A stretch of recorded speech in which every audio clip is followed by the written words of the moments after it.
Bonjour et bienvenue à l'émission Islam. C'est toujours avec un plaisir renouvelé que je vous retrouve ce matin. Aujourd'hui, nous parlerons de la relation entre la science et la religion et tout particulièrement des avancées scientifiques et de la pratique religieuse. Et pour en parler, j'ai plaisir à vous présenter Mohamed Moussaoui. Vous êtes le président du Conseil français du culte musulman et vous êtes vous-même mathématicien, enseignant-chercheur dans la discipline analyse des mathématiques. Et à vos côtés, il y a le professeur Ahmed Jabbar, bienvenue. Vous êtes professeur émérite à l'université Lille 1, vous êtes chercheur, historien des sciences et notamment des sciences arabes. Récemment, il y a eu un colloque qui s'est tenu sous l'égide du Conseil français du culte musulman pour parler de l'observance du jeûne quant à l'observation du croissant lunaire. Et je vous convie à regarder cet extrait du colloque, et c'est un sujet signé Marianique Leguer. Regardez. Le jeudi 9 mai 2013, le Conseil français du culte musulman a réuni à Paris des personnalités religieuses et scientifiques afin de mettre en place un calendrier lunaire basé sur le calcul et conforme aux principes et aux finalités du droit musulman. Le système Terre, Lune et Soleil. Certains tiennent naturellement à marquer leur attachement au rite qui veulent que la nuit du doute, vous savez, la nuit qui précède la décision, puisse être maintenue parce que c'est une recommandation du prophète de l'islam et qui est très ancrée dans la vie des musulmans. Est-ce qu'on doit déterminer les débuts du mois en observant la naissance du croissant lunaire ou on peut se baser sur le calcul scientifique? Dans pas mal de pays européens aujourd'hui, on s'achemine vers cette solution de calcul. Déjà, chose faite en Allemagne, dans les pays scandinaves également, pratiquement dans tous les pays de l'Europe de l'Est. Après un débat passionné, il a été décidé de retenir la règle adoptée au sein de la conférence mondiale sur l'observation de la Lune en novembre 1978.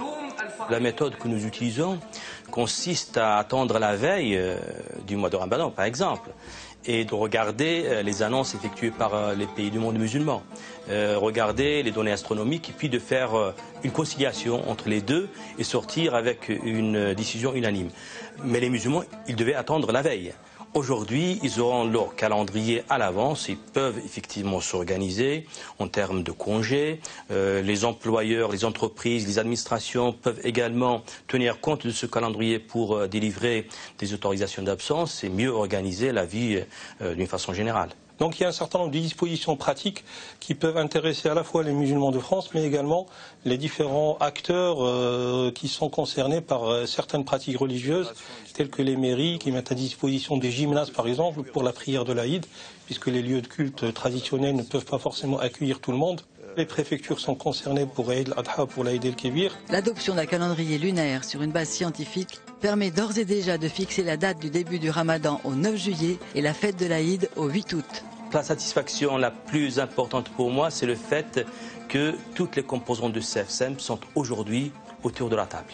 Je pense que le chemin parcouru par cette institution et par les musulmans de France d'une façon générale dans l'organisation de leur vie cultuelle pourrait nous encourager à voir l'avenir avec beaucoup plus de sérénité. Les élections du CFCM, auparavant, ne donnaient qu'une minorité décisionnelle et pas suffisamment d'ouverture sur la concertation des musulmans. C'est un début, un très bon début.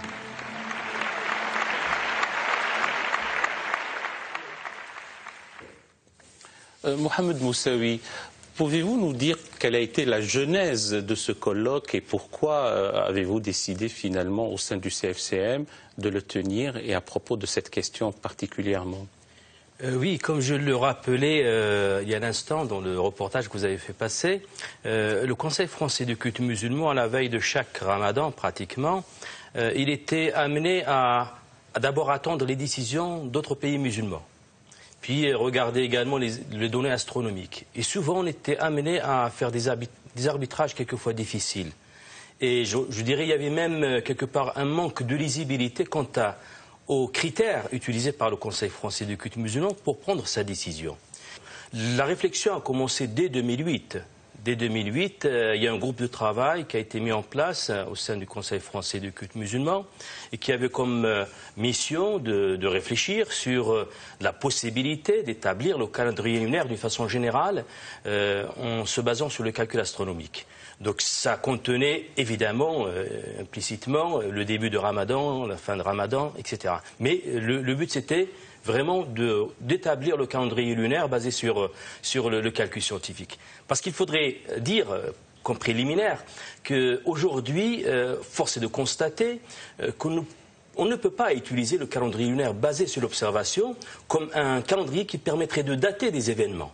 Si je vous dis, dans 2 mois, on va organiser une conférence, une rencontre, et je souhaiterais la dater avec le calendrier lunaire basé sur l'observation, je ne saurais pas si, par exemple, le 18 Choual, par exemple, ça serait un lundi ou un dimanche. Ahmed Djebbar, nous avons entendu parler de ce calendrier lunaire. Sur quoi est-il basé? Comment se présente-t-il, le calendrier lunaire? Pour les scientifiques, c'est un calendrier comme les autres, sauf qu'il a quelques difficultés supplémentaires par rapport au calendrier grégorien. Mais les chrétiens avaient leur calendrier grégorien, les juifs avaient leur calendrier semi-lunaire, semi-solaire, et puis la décision a été prise que les musulmans utiliseraient à partir d'un certain moment donc un calendrier lunaire. Donc, pour un scientifique, c'est un calendrier qui a besoin d'être établi à partir de démarches scientifiques. Ces démarches scientifiques, évidemment, vous l'avez très bien dit, doivent commencer par l'observation. Mais lorsqu'elles ne s'arrêtent qu'à l'observation, ou au consensus, ou à la référence à une tradition historique, quelle que soit sa noblesse, bien sûr, eh bien, pour les scientifiques, il manque quelque chose. Et donc, dans ce sens-là, les travaux scientifiques purement ont commencé dès le 8e siècle, dès la fin du 8e siècle, dans la civilisation de l'islam. Alors, pour revenir au calendrier lunaire islamique, cette fois-ci, l'an 1 correspond à l'année hégirienne, au calendrier hégirien. Mohamed Moussaoui. Tout à fait, ça a été établi par le 2e calife, en fait, qui a décidé de commencer le comptage des années à partir de l'hijra, de l'immigration, de cet événement important. Et puis après, les savants musulmans se sont intéressés. Alors de quel hégire s'agit-il? Précisons qu'il s'agit de l'immigration du prophète donc de la Mecque vers Médine. Mais les mois lunaires, les textes coraniques sont clairs. Le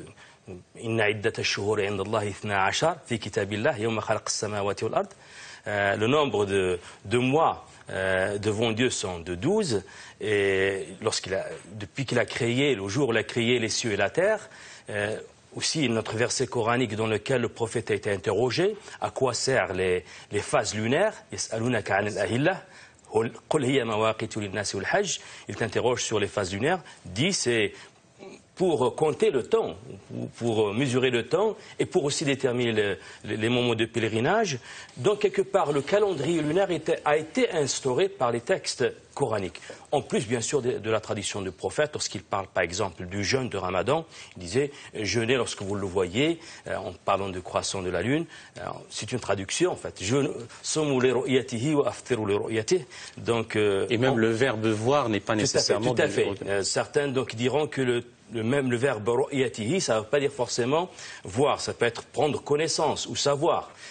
C'est dire en fait que les textes eux-mêmes, d'après plusieurs savants musulmans, disent qu'ils instaurent le principe d'utiliser le calendrier lunaire comme un moyen de compter le temps, mais ils ne précisent pas comment déterminer le début et la fin du mois. Oui, d'autant plus que l'année lunaire, Ahmed Djebbar, ne compte que 255 jours. Il y a un déphasage par rapport à l'année solaire. Tout à fait. En fait, il y a trois problèmes trois problèmes se sont posés dès le départ dans la pratique religieuse au quotidien. Il y a la détermination de la direction de la Mecque, la Qibla, pour construire des mosquées, bien les orienter, ou alors sans mosquée pour que le fidèle puisse s'orienter dans sa prière vers la Mecque. C'est un problème difficile mathématiquement, astronomiquement, c'est-à-dire géographiquement. Il y a le deuxième problème qui est la détermination des 5 moments des prières, en particulier celui du Asr, qui est de l'après-midi, qui est un moment très difficile à déterminer et qui aura besoin aussi d'outils mathématiques. Donc le troisième, celui du calendrier, a ses difficultés un peu plus grandes. Et donc, Pourtant, c'est le troisième problème, celui des calendriers, qui va créer le plus de débats, de discussions, en tout cas pas dans les milieux scientifiques, puisque dès la fin du 8e siècle, Yaqub ibn Tariq, un des premiers scientifiques donc, de l'époque d'Al-Mansour, quand même, qui est mort en 775. C'est le calife abbasside. Le calife abbasside qui a fondé Bagdad, le deuxième calife. Et alors, il a commencé à poser les éléments de base, les critères, comme on dirait, les critères à ce moment-là scientifiques par rapport aux autres critères, qui sont un critère d'observation et un critère sociétal, pour pouvoir trouver la solution. Et c'est lui qui est le premier, semble-t-il, du moins à son école, qui a adopté le critère indien, on l'oublie, le premier critère est indien, qui est que le croissant ne peut être visible que si l'écart de temps entre le coucher du soleil à l'ouest et le coucher de la Lune dépasse 48 minutes. Et à partir de là, les astronomes qui vont venir vont travailler avec ce critère indien, parfois en utilisant certains critères de Ptolémée. Et puis, il va y avoir une longue tradition qui va passer par Al-Khawarizmi, le fameux père de l'algèbre et du calcul indien, qui est le premier connu à avoir publié les premières tables qui donnent avec précision pour chaque mois de l'année, disons avec précision, pour les outils de l'époque, bien sûr. Disons, la réponse, est-ce qu'on voit, est-ce qu'on ne voit pas le croissant? Et là, vous voyez, là, ce sont des tables qui vont être établies depuis le 9e siècle jusqu'au 19e siècle, régulièrement. Il y aura des éphémérides et il y aura des tables spéciales pour le calendrier lunaire. Oui. Bien. Et d'ailleurs, c'est marqué parfois, tel mois, ce n'est pas lié spécialement au Ramadan, tel mois, le croissant est visible. Oui. Tel mois, il est bien visible. Tel mois, il est impossible de le voir. Donc ça veut dire que le lendemain, ce n'est pas le Ramadan, c'est le surlendemain. Et ces réponses ont été données dès la fin du 9e siècle. Donc à cette époque-là, Mohamed Moussaoui, y avait-il eu des débats emportés entre théologiens et scientifiques? Tout à fait. D'ailleurs, je parle sous le contrôle d'un historien des sciences islamiques. L'astronomie a été effectivement propulsée par ces problèmes que vient de poser le professeur Jebbar. C'est la direction de la Qibla, les heures de prière et le début des mois lunaires. Et il faut dire également que dès le 8e siècle, effectivement, mais il y a une fatwa qui est rapportée de l'imam Subki, du 14e siècle. Une fatwa étant un avis religieux. Un avis religieux, donc il considérait que l'observation oculaire, lorsqu'elle est contradictoire aux données scientifiques, c'est-à-dire si l'astronomie nous dit clairement que c'est impossible que la Lune soit visible, soit parce que la conjonction n'a pas eu lieu ou pour d'autres considérations, il réfutait l'annonce faite ou le témoignage fait par ceux qui auront dit qu'ils avaient observé. En d'autres termes, l'observation déjà oculaire, elle était assujettie à un critère qui est le fait qu'elle ne soit pas contredisent par le calcul scientifique. C'est dire que les savants musulmans, les fuqaha, les juristes du droit musulman, ont déjà intégré la dimension calcul dans la prise de décision ou le fait de recevoir un témoignage ou pas. Et comme vient de le rappeler le professeur Jebbar, les heures de prière ou même le moment où on commence le jeûne, le moment où on l'interrompt dans la journée, ça n'est plus sujet de discussion, de débat. Tout le monde se remet à son calendrier basé sur le calcul, à sa montre basée sur le calcul, et puis il va observer simplement, il va regarder le temps, puis il va appliquer.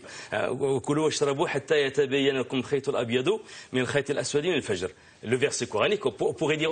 Si vous voulez bien le traduire pour nos. Effectivement, donc mangez et buvez jusqu'à ce que vous faites la différence jusqu'à ce que l'aube soit levée. Et Et ce verset coranique, donc, normalement, si on devrait le prendre à la lettre, chaque musulman doit effectivement observer à l'œil nu ce moment de la journée, l'aube, qui n'est pas le lever du soleil, c'est bien avant. C'est le moment où l'obscurité atteint son maximum et commence à décroître pour laisser place au jour. Qu'une personne sensée nous demanderait aux musulmans de sortir chaque matin, de vérifier à l'œil nu que ce moment est intervenu. Ahmed Djebbar, comment se fait-il que ce calendrier lunaire ne corresponde pas à la différence qu'il y a par rapport au calendrier de l'ère commune? Parce qu'il y a un problème de calcul, il y a une formule d'ailleurs approchée, parce qu'elle n'est pas exacte, pour les raisons que nous avons dites d'une manière directe ou indirecte, le nombre de jours du mois lunaire, d'autres phénomènes astronomiques, etc., qui fait que effectivement il y a des glissements, et il faudrait à chaque fois normalement rétablir. Et il y a une formule qu'on apprend à nos étudiants, d'ailleurs, avant qu'il y ait Internet, on l'enseignait à nos étudiants, pour passer de l'ère de l'hégire, de la datation de l'hégire à la datation chrétienne et inversement. Moi, si vous permettez, je voulais ajouter une chose qui est très importante, qui va dans le sens de la démarche sociétale qui, parfois, semble s'opposer à la démarche scientifique. En fait, cette démarche sociétale, elle a deux niveaux. Il y a le premier niveau qui est tout à fait normal, dirait-on, qui est que des groupes de la société, pas du tout des ignorants, préfèrent continuer toujours à se comporter en fonction de la tradition du moment de l'époque du prophète. C'est une attitude tout à fait respectable d'ailleurs, et même quand ils ont des réponses scientifiques, en leur âme et conscience, il leur semble que être bon musulman, c'est suivre cette tradition. Et puis il y a l'autre dimension, qui elle n'est pas liée au comportement de la tradition, liée tout simplement au fait que le niveau d'instruction d'une société est élevé ou bien il est bas. Vous savez, nous ne connaissons pas de débat sur cette question entre le IXe siècle et le XIIIe siècle. En tant qu'historien, j'ai peut-être rencontré quelques éléments, mais grosso modo, j'ai plus rencontré des discussions de citoyens, de fidèles, qui protestaient parce qu'on leur a dit que leur mosquée était mal orientée, et qui accusaient les architectes d'avoir construit une mosquée mal orientée. Et alors ils disaient... En dépit du calcul Justement, ils disaient aux astronomes, s'il vous plaît, aidez-nous, donnez-nous la meilleure... ça veut dire que la population cherchait la solution scientifique. Ça, c'est intéressant, quand ils savaient qu'elle existe. Voilà. Et puis, il y a le phénomène de déclin de la société, qui est un peu universel. Et pour le calendrier, si vous permettez, nous avons recensé, les professeurs Kennedy, King, nous avons recensé entre le 8e siècle et le 19e siècle 200 ouvrages dans lesquels il y a toujours des tentatives de réponse scientifique à la question du calendrier lunaire. 200 ouvrages qui sont recensés, sans parler de ceux qu'on n'a pas encore catalogués, qui sont peut-être dans les bibliothèques. Et dans ces ouvrages, il y a tout un effort depuis le 8e jusqu'au 19e pour pouvoir trouver les solutions. De production islamique, Absolument. Bien sûr, de savants musulmans. De savants tous musulmans, ou des savants païens, mais qui sont des citoyens. En contexte islamique.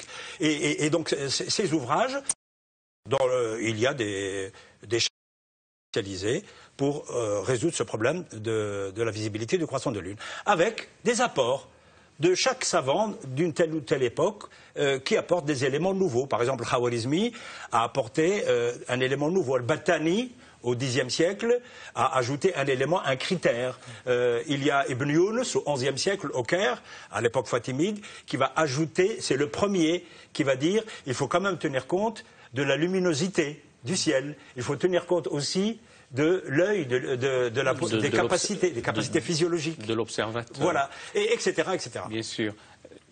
Si je puis dire, Mohamed Moussavi, devant cette tradition scientifique, comment se fait-il que les traditionalistes de nos jours émettent tant de réticence et parlent d'innovation, même pour certains une innovation blâmable?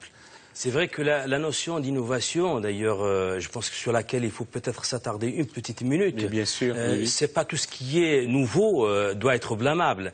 Je rappelle tout simplement que le texte sacré, le Coran, l'alphabet dont il est écrit aujourd'hui n'est pas l'alphabet ou la forme de l'alphabet à l'époque du prophète de l'islam. Il faudrait rappeler que les lettres, par exemple, Ba, Ta, Tha, Ya et Nun, ces 5 lettres s'écrivaient de la même manière. Il n'y avait pas de points. Il n'y avait pas les points diacritiques. Tout à fait. Il n'y avait pas non plus de voyelles simples.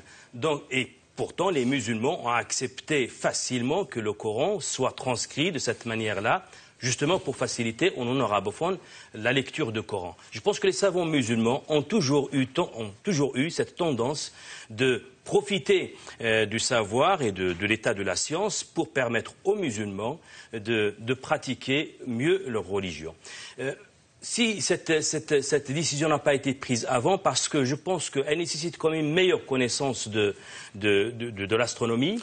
On parlait de la décision relative la décision au calendrier. prise par le Conseil français de culte musulman, elle nécessite quand même une meilleure connaissance de l'astronomie.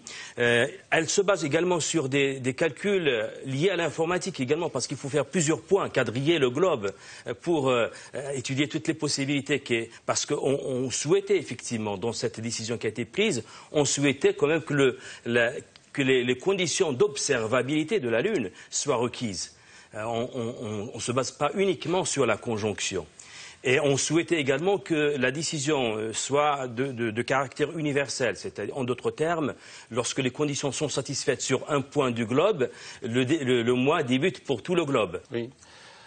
Ahmed Jabbar, actuellement, les pays dits musulmans, où la majorité de la population est musulmane, quels sont les calendriers en vigueur? Vous savez, mais nous en avons déjà discuté avec M. Moussaoui, le paradoxe apparent, mais en fait ça c'est les contraintes de la vie sociale, c'est que dans la majorité des pays arabes et musulmans, ce qui fait fonctionner la société, c'est le calendrier grégorien, dans la vie de tous les jours.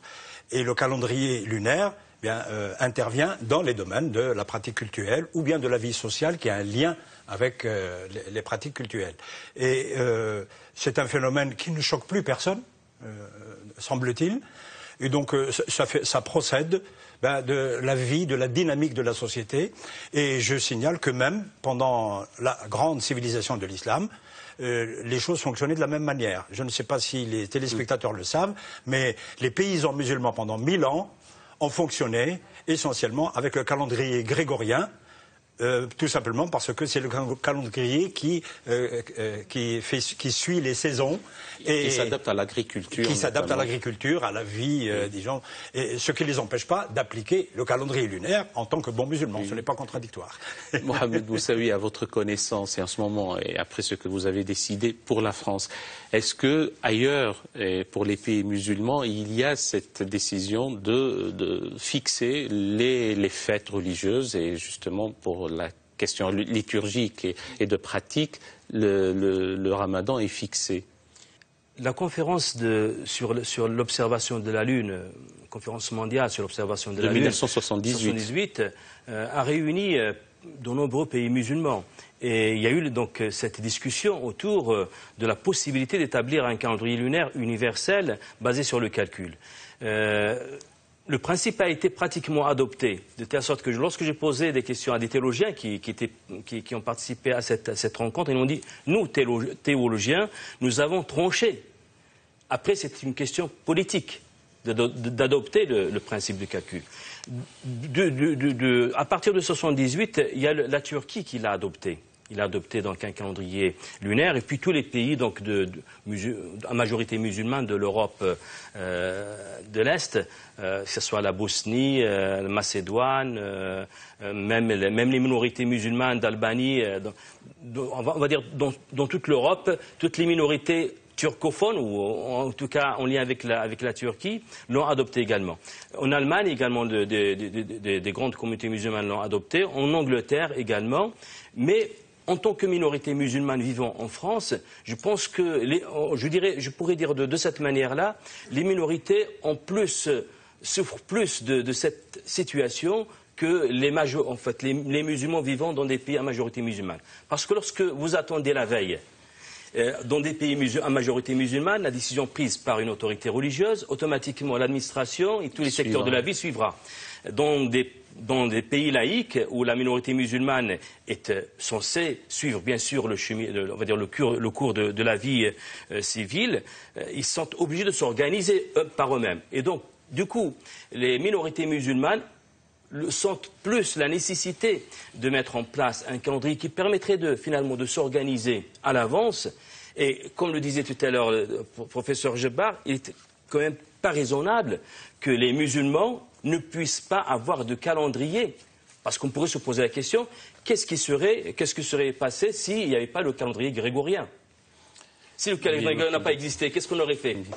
Et donc on peut considérer que c'est une forme de progrès d'établir ce calendrier, surtout de fixer les dates. Ahmed Djebbari, finalement là, les données scientifiques et les avancées technologiques sont au service d'une pratique religieuse. Et ce n'est pas pour autant que cette pratique doit être entachée d'une quelconque altération. Au contraire. En tout cas, c'est mon sentiment en tant que simple citoyen, bien sûr. Moi, je ne donne pas de fatwa. Mais encore une fois, il ne faut pas être un avis religieux. Oui, mais je voulais insister sur le fait aussi que c'est lié aussi à la dynamique sociétale. Il y a une dynamique sociétale des communautés musulmanes en Europe, comme il y a eu d'ailleurs dans l'histoire des dynamiques sociétales des communautés musulmanes en Chine, on l'oublie, qui ont un vécu musulman qui n'est pas tout à fait à 100% celui des Malikites du Maghreb. Les communautés du Vietnam aussi, les communautés d'Indonésie. Donc il y a des dynamiques internes et on n'ira jamais accuser un musulman du Vietnam ou de Chine d'être un mauvais musulman par rapport à celui du Maghreb. Et ça c'est très important. Les choses s'aggravent, on régresse parce qu'il y a un phénomène sociétal qui est qu'on revient à un certain type de comportement un peu littéral ou dogmatique. Voilà. Mohamed Moussaoui, comme nous arrivons au terme de l'émission, est-ce que vous pouviez nous dire quelles sont finalement les conséquences pratiques cette fois-ci, heureuses, nous l'espérons, pour les musulmans français et par-delà les musulmans de par le monde? Nous considérons que l'observation de la Lune, c'est un moyen. Il était simple et efficace à l'époque du prophète de l'islam, mais le moyen, quelque part, il peut changer selon le contexte. On est dans un contexte différent, très différent, et donc nous considérons que le début la façon dont on va déterminer le début et la fin du mois, c'est un moyen pour arriver à une finalité, c'est commencer une adoration qui est le jeûne. Et le moyen, il a toujours changé. Je donnais l'exemple tout à l'heure de la transcription du texte coranique. Oui. C'est un moyen pour écrire le Coran, mais la lecture du Coran va rester... Alors, maintenant, pour les répercussions, ils sont nombreuses, effectivement. Rien que le fait de pouvoir s'organiser à l'avance est important. Le fait de s'unir aussi, ne pas rester ballotté entre les décisions prises ailleurs. C'est-à-dire que Alors que ça concerne les musulmans français. Tout à fait. Je pense que les moyens sont là, les moyens scientifiques sont là. Ils nous permettent d'évaluer avec une précision largement supérieure à l'annonce de l'observation oculaire. Et pourquoi pas en tirer profit? Merci bien, merci infiniment Mohamed Moussaoui pour tous vos éclaircissements. Merci à vous Ahmed Djebbari de nous avoir édifiés par votre présentation. Et avant de vous quitter, je vous présente les livres qui nous ont servi comme base de discussion ce matin. Celui de David King que vous avez compulsé, Ahmed Djebbari, Astronomy the Service of Islam, aux éditions Variorum.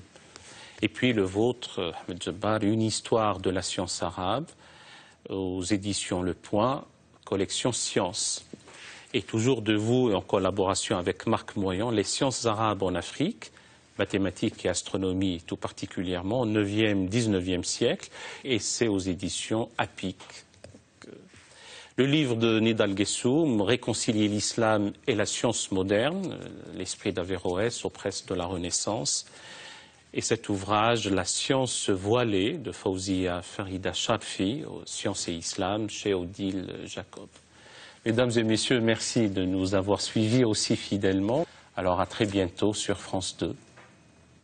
Allahumma salli wa sallim wa barik ala sayyidina